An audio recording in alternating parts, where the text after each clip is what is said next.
There are strong indications that in early 2023, I, Omali Yeshitela, chairman of the African People's Socialist Party, founder of the Uhuru Freedom Movement, will be indicted, along with other Uhuru leaders and members, by the federal government of the United States, using the bogus and slanderous charge that we are Russian agents.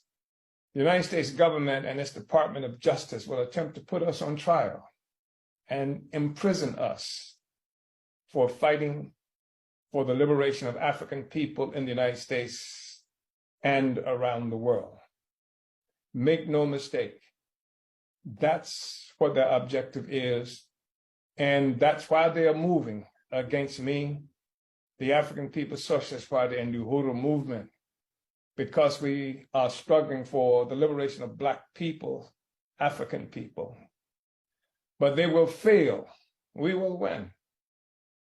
I'm 81 years old. My political work for the last 60 years or so is influenced by the fact that in my entire life, nearing 100 years, I have not known a single day when my people were not experiencing oppression, exploitation, and humiliation.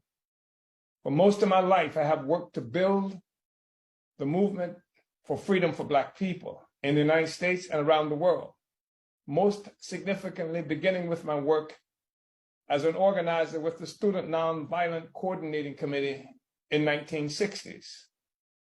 Since 1972, I have organized and led the African People's Socialist Party and the Uhuru Movement, a worldwide organization fighting for the self-determination of African people everywhere. Our organizational presence extends to nearly every continent. We exist throughout the United States, Europe, the United Kingdom, Africa, and the Caribbean.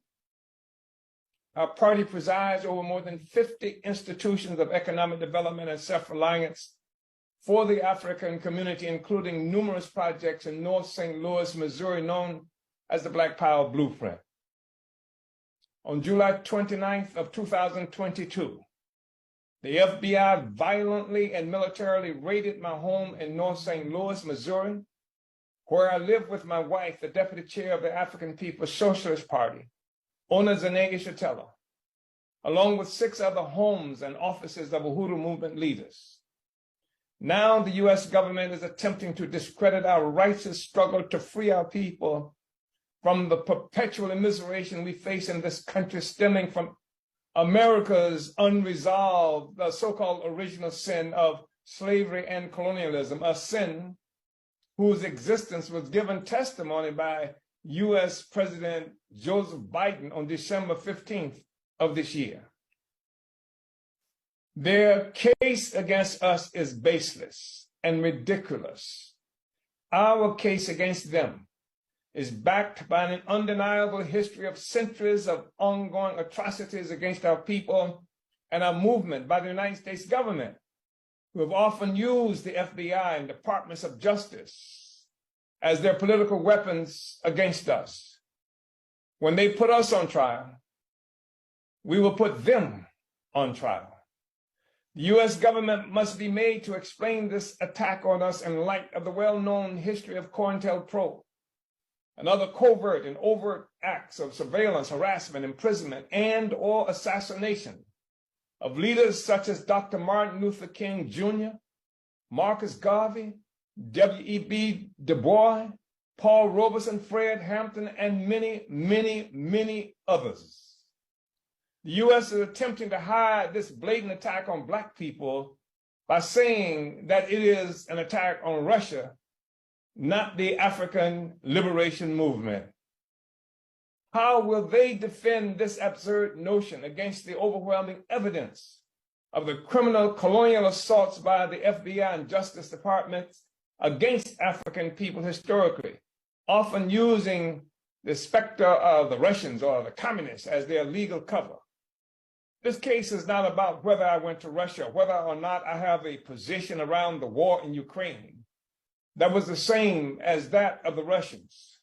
This attack was perpetrated against us because we have always fought for the liberation of Africa and African people everywhere. Brothers and sisters, friends, comrades, the truth of the matter is, freedom has always been illegal in this country for Black people and truthfully in most of the world. I can't help but remember the fact that Nat Turner, who today can be spoken of with some element of pride, because he led a struggle in 1831 to try and free our African people, and this was from in Virginia. And when he was captured, he was actually put on trial. According to United States law, he was put on trial. And in his trial, he was convicted. And so the truth of the matter is, fighting for freedom is illegal in the United States, has always been illegal in the United States since the advent of colonial slavery up to today. Even though the laws have been changed and modified and the goalposts constantly moved to another place, so that the struggle for freedom has to go beyond the last place that they had put it for us legally.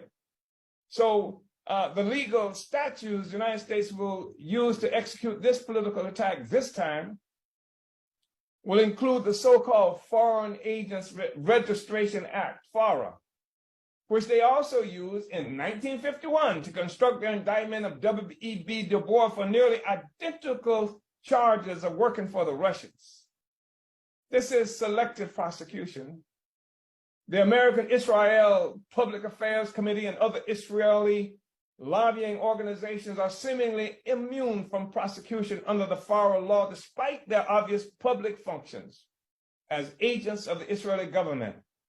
The Foreign Agents Registration Act is never or almost never enforced unless it is used as a tool against Africans and other colonized peoples.